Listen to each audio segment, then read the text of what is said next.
Manipur district mayamsiga nunda khwaidagi chawba district si Imphal West si khoi kendra taraga hunduina punba adu kendra ni Imphal West sida diet center amaka hangado se mana kamai lora hangamina ju yanta mayam odara ji khoba khobi ba bitopuni adu aduna planning department na mateng pangbidana pakro hum kare na changna imam market am sarami sisu asai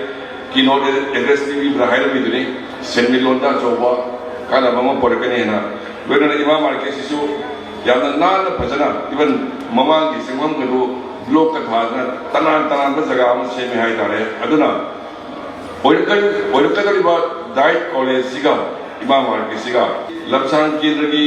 Salangi jaga surrounding se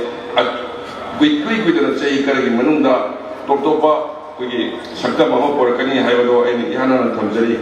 ai maya purako odara ji the sinajar baga ai loshenja no ya kan lojari dai